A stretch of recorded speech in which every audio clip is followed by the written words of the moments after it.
to get you over 9,000.0. This is kind of a joke. If you guys haven't seen this yet, it's funny. How do you count to 10, right? There's only 3 of these that are usable, in my opinion, XP, 7, and 10. But there's like 13 of them. And somehow Windows 10 is 10. I'm Seth. I grew up with bulletin board systems. Yeah, there's not really a way to do that well. Great, now I just screwed up. All right, that's a way to go back into.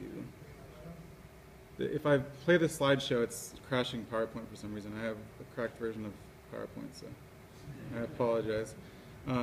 This will be good enough. So I was working on techniques like Ajax and jQuery like long before they existed.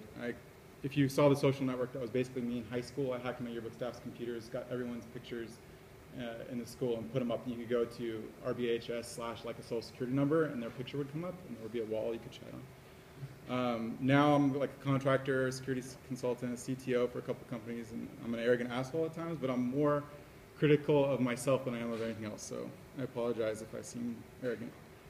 A couple local companies I work for. My goal is to make building great things easy. Okay, this is how I get over the obstacles in my life. Oh, shit.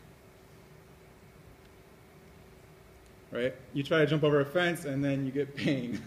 So I'm going to demonstrate a technique that I've developed that isn't pain, and I think you guys will like it. So Web 2.0 is supposed to describe sites that emphasize user-generated content. Like the first web was like, okay, we put some data up for you to see. 2.0 was, okay, users are putting data up for you to see. 3.0 is supposed to be like Siri, where you're having single-page applications that are intuitive and intelligent. That's the Internet of Things is coming out, is what people are calling it. And I think we should just stop counting web version numbers, so I'm just going to go ahead and claim 9,000. And what I think 9,000 is a single-page application, which is basically like, mobile web applications. They're web pages that can be built into anything, whether it's a desktop app or a mobile app. And it has runtime self-modification, which is what I'm going to get into. I think that's key. So I'm going to give a quick demo. I'm going to go change some code. Okay, so there's this site that I'm working on called Snap Challenge. And Chrome crashed earlier, so I have to reload it.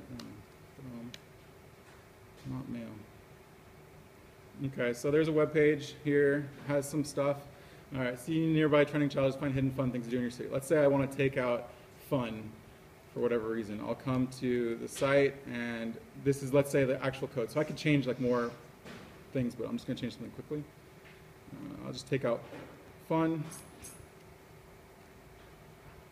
and I will go to my version control. Of course, it's all changed now. Okay. Oh God, this new resolution is killing my demo. Is there a way to commit this?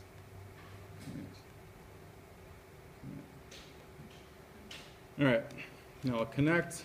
So I advocate for doing development where you save a file and you can test it right there on localhost. You don't have to do any strong builds or anything, right? Oh, great. Now Chrome is running all its crap. Oh, great. I have a lot of tabs open. I'm one of those guys that has a messy bedroom, and I know where everything is as long as a new resolution doesn't take over my bedroom. Okay. We get music. All right. So I've committed, and I'm going to connect to my server. All right.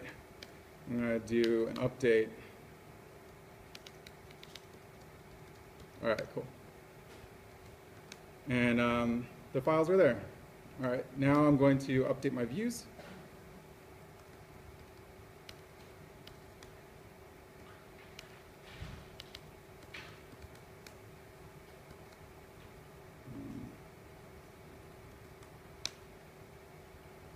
And I actually have my views on Firebase.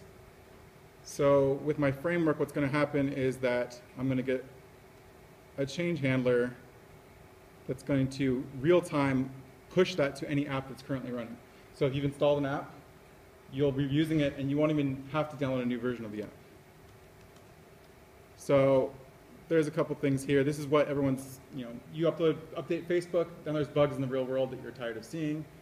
And how do you avoid that? Okay, you need a real-time release framework.